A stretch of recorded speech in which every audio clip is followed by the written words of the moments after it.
In today's video, we're going to do a revisited review on the Galaxy S21 Ultra. We want to take a look back and see how the device has aged since its release earlier this January up until this point today.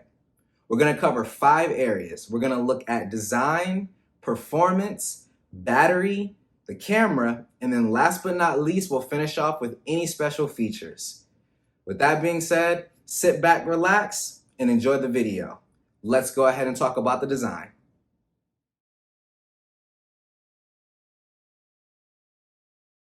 So talking about the design here on the Galaxy S21 Ultra, I think it goes without saying that this is probably Samsung's best design that they've ever put on one of their flagship phones. For me personally, the Note is a super close second, but I personally like the way that they did this whole camera housing where it melds into the frame of the device here. I know a lot of people are kind of up in arms because it is essentially protruding from the phone as much as it is. But like I said, I'm in the camp where if you get extra functionality, I don't mind some of the design choices. In all honesty, most people are going to put a case on this phone anyway.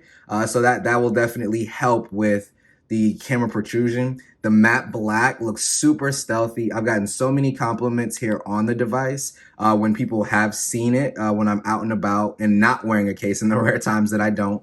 But like I said, I mean, maybe the only thing is maybe if they can add the matte here on the sides too, I guess it would just kind of look a little bit more uniform instead of having matte on the back and then the glossy sides that obviously attract fingerprints.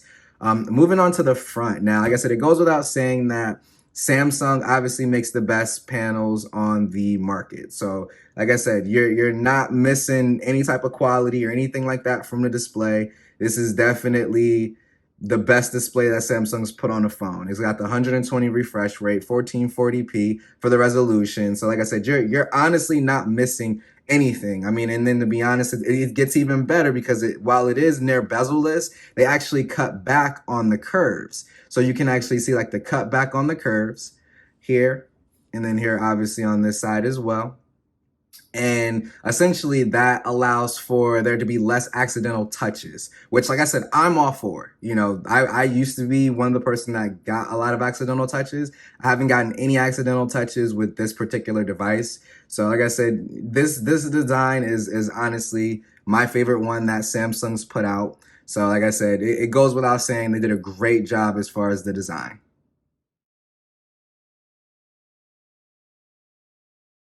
So when it comes to device performance, that's going to be kind of a mixed bag for me. So it's not a mixed bag in the sense that it's bad. Don't get me wrong. The performance, you know, for the most part, it's been super smooth, super fluid.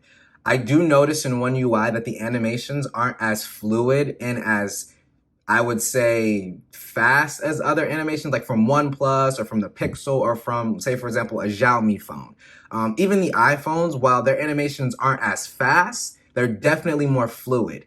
That definitely seems to be an issue with One UI versus the Galaxy S21 Ultra specifically, because when I put on a third-party launch, like if I go put Nova or something like that, it literally mitigates that completely. There's no issue with the animations. Everything is super fast, super fluid. So the good news on that is that it seems as though Samsung is starting to take that more serious, as, you know, updates that have came out, and I would say like the past week or two have already started to show major improvement.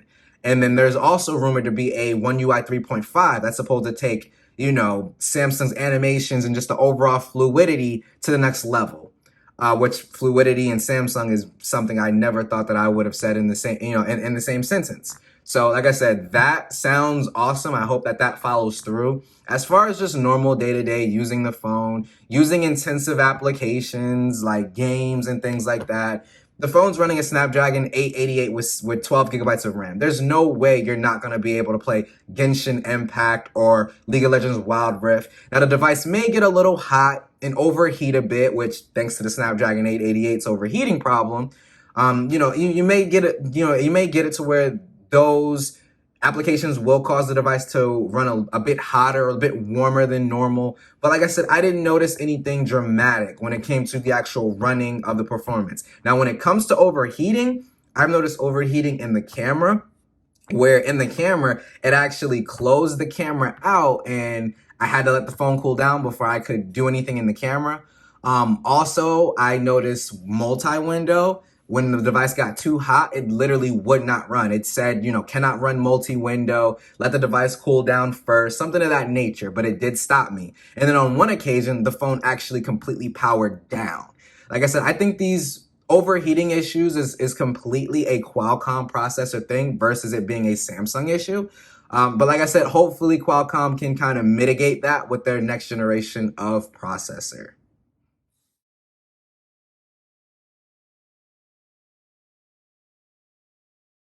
So now we'll talk about battery life. So my, usage with the Galaxy S21 Ultra consists of taking it off the charger at approximately about 7 a.m. That's when I start work. So I normally will take it off the charger at about 7 a.m.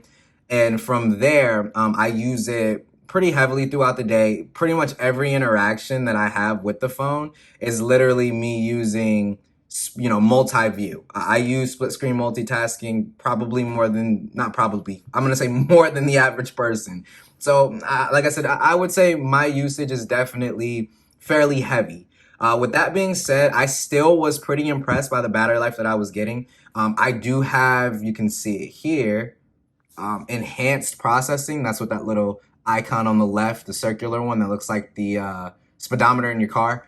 That's for enhanced processing. So essentially what that does is if you're not running a game, you're just running normal applications, it'll actually essentially remove that down throttling of the Snapdragon 888 to give you better processing in those particular applications. So I run that, I run Quad HD, I run 120 hertz. I am not light on this battery at all. And like I said, the 6.5 hours, I would say anywhere between 6 to 6.5 is usually where I'm getting screen on time. That's good battery life for me. I'm fine with that. If I have to top off the device before I go out or charge the device in my car, as I'm headed to wherever I'm going for the evening, that's perfectly fine. Like I said, I don't mind that. Where I would like to see Samsung improve in the battery department is the charging speeds. I can understand with the whole Note 7, with what happened with the batteries, them maybe not wanting to push the envelope as far as milliamp hour size. But even if they just up the charging speed a bit. So I want to say the absolute fastest you can charge this device is 25 watts. Even if they up that to maybe 40 watt wired charging and like 25 watt wireless charging, something like that. I understand them maybe, not wanting to do the whole, 65 watt wireless charging and 100 watt, 100 watt wired charging, because that's going to honestly nuke your battery. I understand that. People buy these devices and use these devices for years to come. So I understand them wanting to preserve that battery life, but just increase the charging speed a bit. Like I said, just meet us in the middle a little bit. But besides that, no real issues or no type of, concerns or anything as far as the battery life. It's held up well for me over the past, 4 or 5 months that the phone's been out. For me personally, as far as updates, it's been about the same. I've heard other people report that their battery life is terrible on their device. So like I said, I'm just happy that battery life for me has been really, really good.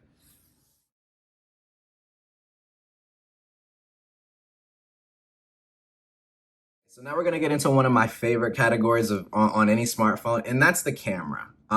First things first, I'll just start this by saying this camera is really, really, really, really good. And it's honestly gotten better for me as the updates have came out for the camera. I will say I noticed an update in quality as well as features. One of the features Samsung actually added in the portrait mode a 3x option.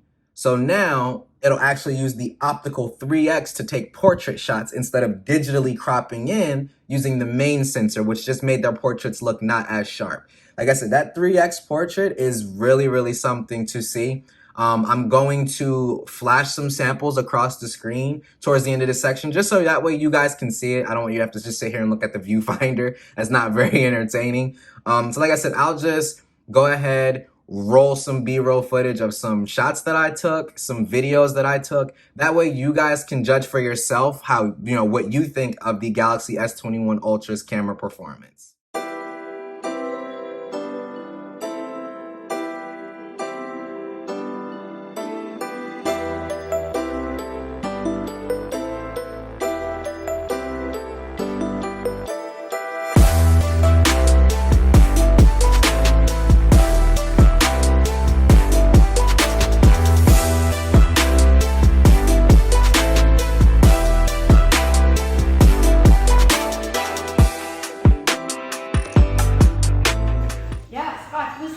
toilets. So they're in the hallways. Now keep in mind, there are 710 people using those 5 bathrooms. Ew. Wow. Exactly. And there's 2 bathtubs, one for men, one for women, for all 710 people. Ooh.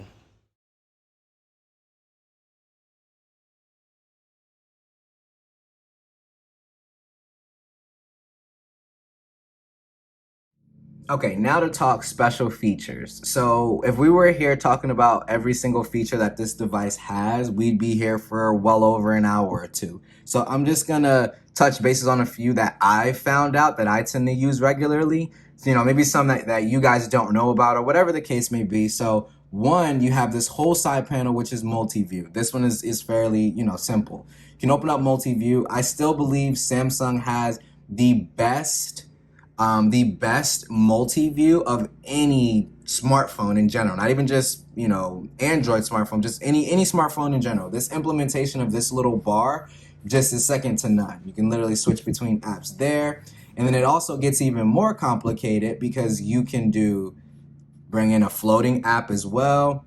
You can, didn't mean to put the keyboard, but you can resize this window, something that even iPad OS, a computer replacement, still doesn't have.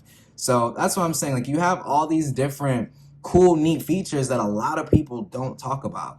This device even has S Pen support, which like I said, a lot of people don't talk about. You have S Pen support. Samsung Dex is another feature that a lot of people like to gloss over. But just the fact that my dad who's going back to school or my best friend who's not super tech savvy can pick up an S21. It doesn't even have to be the Ultra, but the S21 and still just link it to a computer and literally just use the web.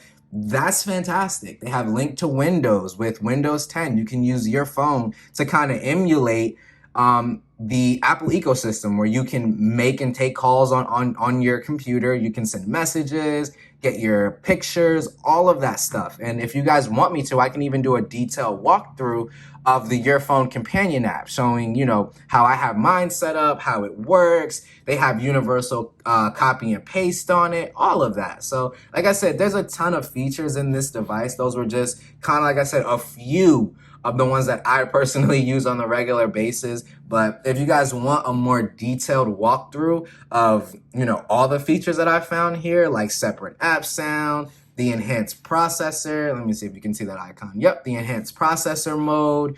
There's even a trick to enable power saver while still having 120 hertz, on all of that. I have no problem doing all of that. You guys just let me know. But like I said, these are the special features. These are the ones that I personally like the most. Samsung does the best job when it comes to giving you the best bang for your buck, when it comes to spending a lot of money, but you get a lot of phone for it as well. Now that we've covered all of those areas, let me know what you guys think in the comment section down below. How has your experience been with the Galaxy S21 Ultra? If you didn't pick one up, what stopped you from picking one up? Again, this is Isaiah with Ike's Tech Talk. Can't wait to see you guys in the next video. Have a great day. Stay safe, ladies and gentlemen.